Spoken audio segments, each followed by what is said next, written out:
Hey guys, welcome back, it's Ripe again. In today's video, my homeowner association fined me for $80,000 because of a new, beautiful electric pickup truck that I bought and parked on my property. They claimed it is an environmental hazard. Here is what happened, let's dive right into the video. I have always liked the idea of having an electric vehicle once the world of hybrids and full electric cars started hitting the scene. I never got one for a pretty simple reason, and that was that I needed something bigger. I'm an electrician, and my pickup truck has been my car of choice for many years. I told myself that if in my lifetime an electric pickup was invented, I would jump on the opportunity to buy one. I was true to my word and found out that it was being made and couldn't wait until I was able to buy it. The most expensive thing I ever bought aside from my house, but I was like a kid getting a new shiny toy. I could not stop looking at it and wanting to drive it around even when I had nowhere to go. Other people noticed how different it looked, and I was getting asked a ton of questions about the pickup.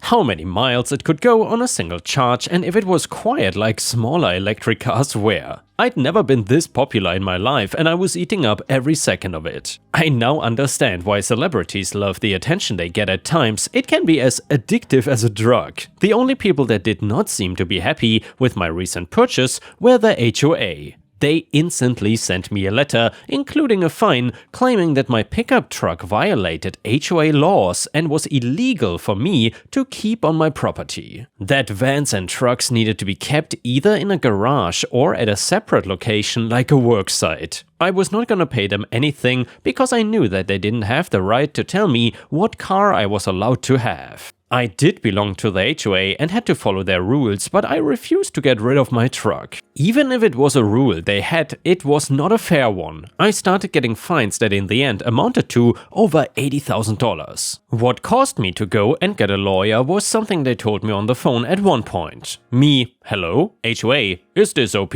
Me, yes, can I help you? HOA, I'm calling from the HOA regarding your fines not being paid. Me, listen, I'm not paying a fine for something that is not fair. I've had a pickup for years and never had a problem before. HOA, I'm just calling to tell you that failure to pay could result in a lien put on your home. That scared me because I did not want them to even start a process that could take away my house. I could not do anything about my truck since I had nowhere else to put it. My garage was full of storage, and I don't think putting it in there would trick them into thinking it was gone. I hired a lawyer because there was no way they should be able to take away my house for owning a car. The lawyer started a dispute lawsuit against the HOA. With that filed, they were not allowed to do anything like putting a lien on my house anymore. They could keep sending me fines, but that was the only thing they were allowed to do until a judge sorted this out. I knew that they were pissed that I was suing them, but I did not give a damn at that point. They were trying to screw me over, and I was not gonna let them do it. After waiting and waiting, we finally had a date for court, and it was just a game of waiting and planning until then.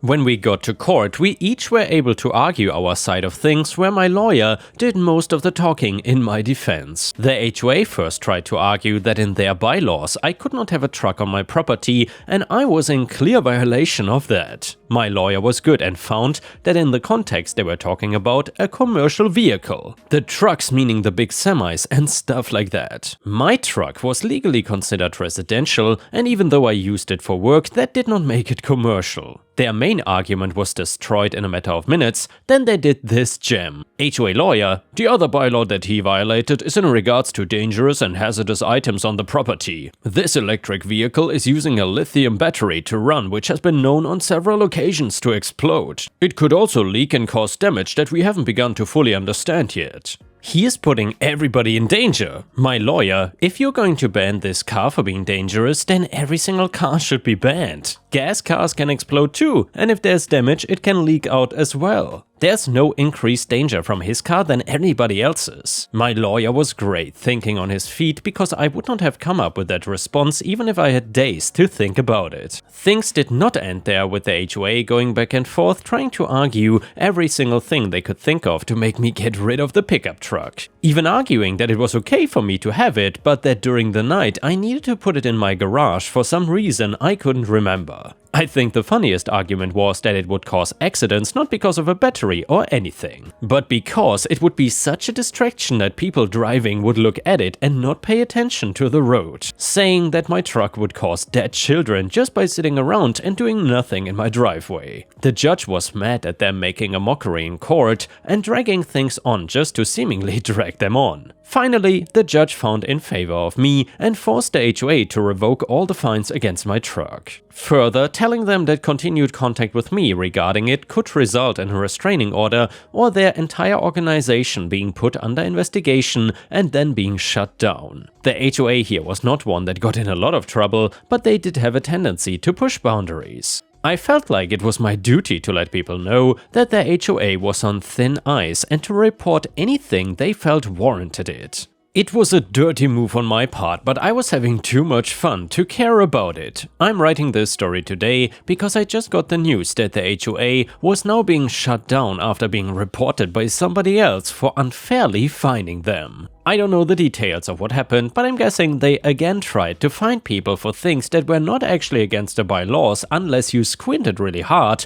and also made things up. At least I can drive my truck in peace now and still love every minute of it. And yeah, Ripe Stars, if you still enjoy the HOA stories, please don't forget to like the video and maybe even post a comment, because that would help me tremendously since the algorithm is giving me a hard time at the moment. Either way, the next one is a petty revenge story. So my friend keeps a very clean yard. In the fall he likes to get all the leaves before it rains and they become a witch to pull up. His neighbor does not care about his yard as he has owned the house for a few years and still has not moved in. He lives a few states away. As my friend was finishing up suckling up the leaves with his machine, some of them blew into the neighbor's driveway. Maybe 20 leaves in total. My friend finished up and went inside. About 20 minutes later, there was a knock on the door and squad car outside. The officer said they received a complaint about leaves being blown into the driveway. The neighbor had been watching on his doorbell cam and decided this transgression warranted police intervention. You could tell the officer was visibly annoyed as my friend asked the officer to look at his yard and then his neighbors, and now let's move to the pettiness. The neighbors had an old car shipped and dropped in the driveway about 8 months ago, where it has sat ever since. Remember, he still lives a few states away. While my friend told the officer he would clean the leaves promptly, he asked the officer if he could do him a favor: check the car for proper tags. The officer saw the car in question and gave a slight smile. While my friend cleaned the leaves out of the driveway,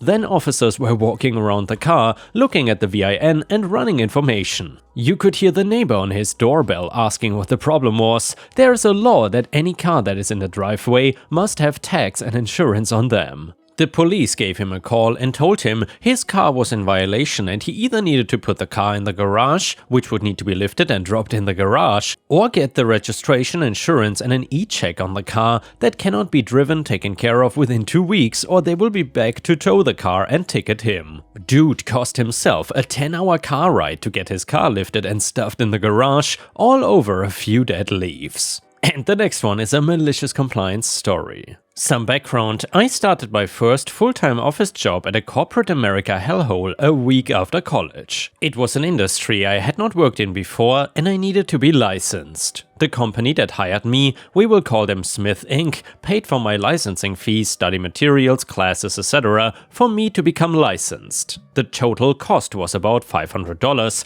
It was a sweet deal. They gave me approximately 90 days, paid, to study a textbook and pass an online course. I didn't have to do any work for the company, simply study and pass the licensing exam. It was pretty easy and I passed on my first try. My boss, let's call her Mary, was super excited that I passed and I began training under an associate level coworker who had just been promoted from the position I was in. The coworker, Jen, was super great and helpful. She began training me on 2 simple tasks that I could do. The only rule was if the client had a question specifically about their contract, I would ask Jen or forward it to my team lead. Well, I ended up getting an email from a client about their contract and I video called Jen to ask how to handle this. She walked me through it. As I shared my screen with her, I wrote the email back to the client exactly how she told me and she read the email before sending. A month goes by and everything is great. I am learning and getting more comfortable, and then I get a really nasty email from Mary. She CCs my whole team into the email, going on and on about how I cannot answer contract questions and how she has gone over this with me before. She hadn't, by the way. Jen was the one who told me that I cannot answer contract questions. Both Jen and I tried to explain what happened,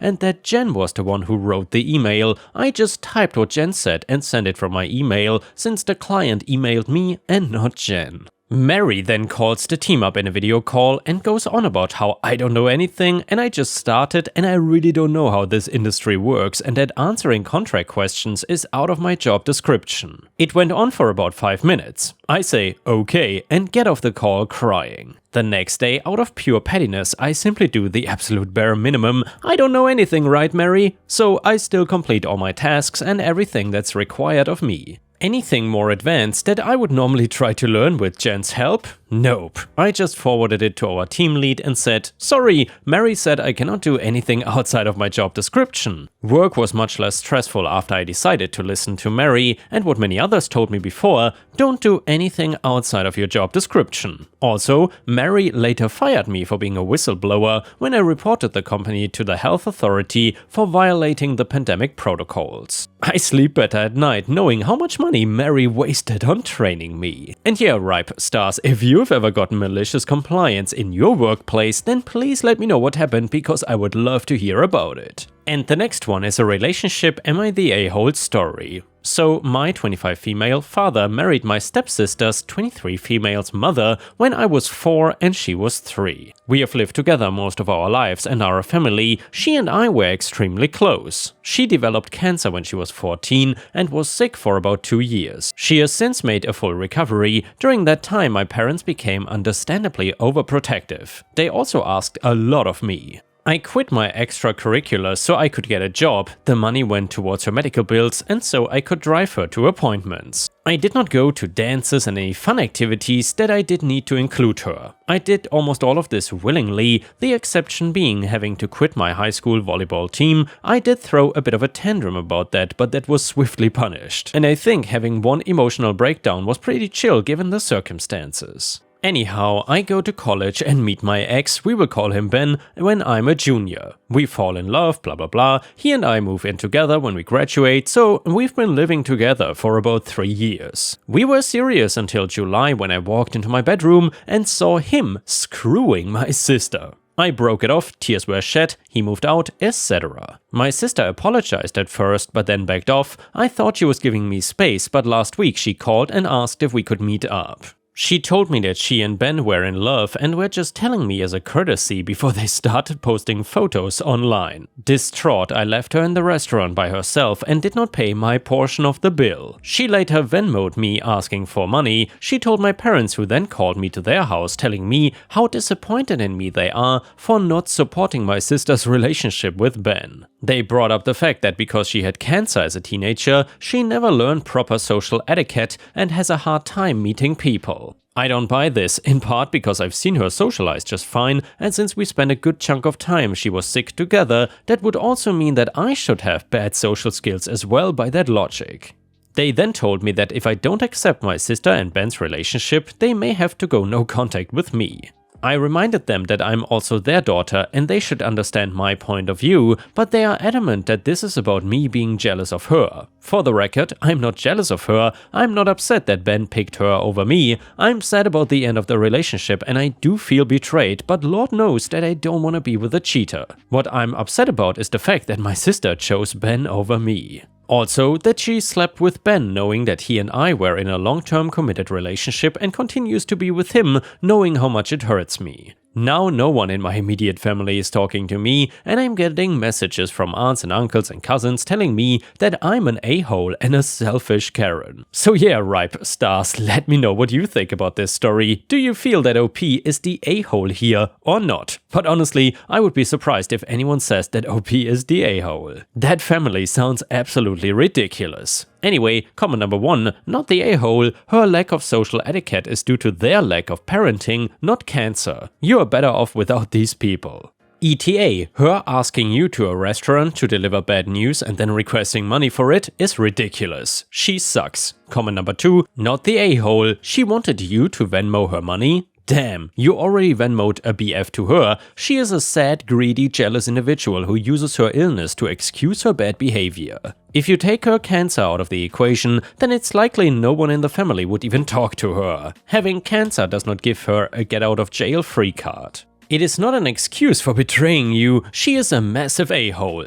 Update number 1, sometimes you can only laugh. I just got off the phone with my cousin who saw this post and said he could explain a few things. So I asked him why he was on Reddit instead of school. He asked me why I was on Reddit instead of work and I said touché. Well, fair point I guess. He told me that after my conversation with my mom, she went to his house and talked to my aunt. And here's the deal. Turns out my sister is not only in a relationship with Ben, but she is also 4 months pregnant. Which means she and Ben were effing for longer than I had even guessed. Apparently my parents are so adamant that I forgive her because I'm already ruining their experience of their first grandchild. That's right, I'm less important than my stepmom posting ultrasounds to Facebook. This is where we are at. Anyhow, I called out of work sick the rest of the day and I'm gonna drink a lot of alcohol. Like a lot, and then I start thinking about what the hell I'm gonna do. Update number 2 to the story. I was asked for an update and thus here I am. So 2 things to clarify before I update. I did not have a crappy childhood. The favoritism started when my sister was diagnosed.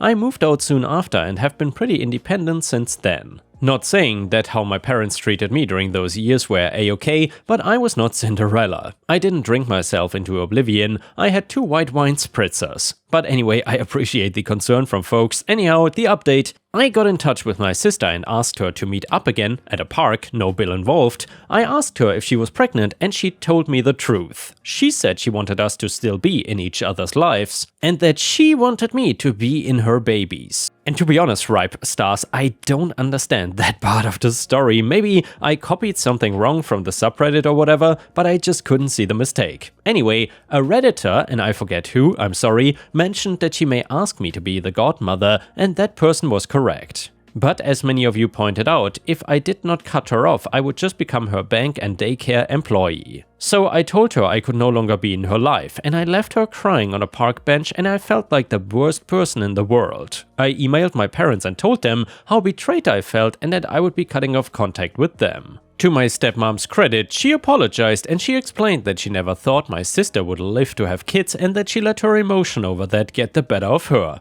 Understandable, my dad said nothing, which is honestly what sucked the worst about all of this. Ben tried messaging me from a burner account for the first time since the breakup, but I blocked him without reading it. I did not go nuclear and post the story to Facebook as some suggested, but I sent an email to the extended family members who I care about. I explained the situation and how I would be distancing myself from my family. Some have made it an us versus them situation, and as much as I appreciate the support, feeling like I'm in some valiant battle just makes me more tired. So I haven't been talking too much of anyone in my family. I feel lonely and crappy, but I think I made the right decision. Anyhow, not the most exciting update in the world, but hopefully everyone knows that I'm not dead. I do really appreciate the support I've gotten. It made me smile during a really bad time. And hey, if anyone in the greater Boston area wants an extra guest at Thanksgiving, let me know. And the next story is titled Cheating Revenge. To preface this, I was madly in love with my ex-girlfriend. Together for 4 years, she is quite attractive and very affectionate. She thrived on attention, to which I catered to the best of my abilities. I fondly called her Winter, and she had a cheesy name for me as well, which I choose not to divulge. Overall, I was happy. I earned significantly more than her, apart from the fact that my grandparents left me a hefty amount of money. Although she lived in her own apartment, we live in a very conservative country, live-in relationships are a big taboo, most of the stuff in it was mine. She drove my car, used my laptop, and so on. I got a crappy 32-inch LCD TV, while she bought a 60-inch Bravia and defaulted on payments, after which I had to pay for it. This was not an insulated incident either, because she had a lot of things I was paying for. I admit that I was a doormat in blissful ignorance of all the red flags. So one day I was at her place and I used her laptop to check my email. I could not remember her Wi-Fi password. Her Gmail account opened up, and as I went to sign out, a Hangouts notification popped up which said, "God knows I love your body. 7, same park. Night at my place. Wear the dress my name bought for you so I can tear it apart." There were no other texts on that chat head. She probably deleted it. It was my student. My barely 18-year-old first-year student, whom we will call Was. I cannot describe how I felt at that moment. It was a wild cocktail of emotions. I slammed her laptop and stormed out of her place. But I was foolish enough to not take any evidence, but they were supposed to meet up the next day and I could catch them red-handed. Next day, I go to the place where they were supposed to meet and catch them making out in my car. I knock on the window, ask for my keys and tell her to never talk to me again. She was sobbing, apologizing and so on. I asked Wuss to drop her home and he just bolted like his tail was on fire. I can never forget the look on their faces, that sudden paleness and shocked expressions. Wuss also forgot his phone in my car. Meanwhile, I'm being bombarded with text of her apologizing. I then block her. I left this detail out of the post I made on r/relationships, but I spent the next 2 days drinking myself to oblivion, and hung over me left a lot of fuzzy details in the post. I tried calling my best friend, but he was away for a business trip, so I didn't want to disturb him. All I did for 2 whole days was drink, puke, sleep, eat and repeat. 2 days later, when I came to my senses, I went through my bank statements and then cancelled our joint account. Well, she withdrew almost all of the money in it, out of which a large amount was mine. I was still being bombarded with texts and calls, but sometime during my drunken furor, I cracked my phone's screen and thus rendering it useless. So I got my backup phone and see a barrage of notifications. As it turns out, she posted on Facebook that I'd been cheating on her and that I was an emotionally manipulative, two-faced douchebag who sleeps with his students. We had a lot of mutual friends, most of who blocked me then. Someone even created a WhatsApp group and they abused me and said horrible things about me. She even turned my sister against me. Our father left our mother for a woman half his age. Our mother got depressed and died after a few years, and thus she was overly sensitive about infidelity. But my ex was also horribly manipulative and she pushed all the right buttons to make my sister hate me. The ex was hitting all the past wounds. She knew about our father. She said things like "chip off the old block" and "he's just like your father" and many more horrible made-up things. She got very depressed because of this, and also several of her friends were on my ex's side. This has probably put a permanent strain on our relationship. Word about ex's Facebook posts spread like wildfire in the college. They pinned a shy, socially awkward girl as being my mistress and shamed that poor girl. To be honest, I've never even noticed her. The revenge, finally, the part everyone was waiting for. She effectively ruined my reputation and goodwill I had created in my community and among my peers, and put my job in jeopardy. She turned my only family, my sister, against me. I later showed her the apology text my ex sent me, and then she apologized to me because clearly I was the victim, not her. Several people here suggested I should contact a lawyer, which I did, so the next day when I went for work to take a few days off, I see Wuss and his father for me. Somehow I resisted the urge to punch him. He apologized and told me that he would do anything so as to not get him out of college. I asked him if he would testify in my favor, and he obliged. I tell him that I won't be able to save him because that was out of my power. He told me he would still testify in my favor, and he sent me several screenshots of his chats with the ex,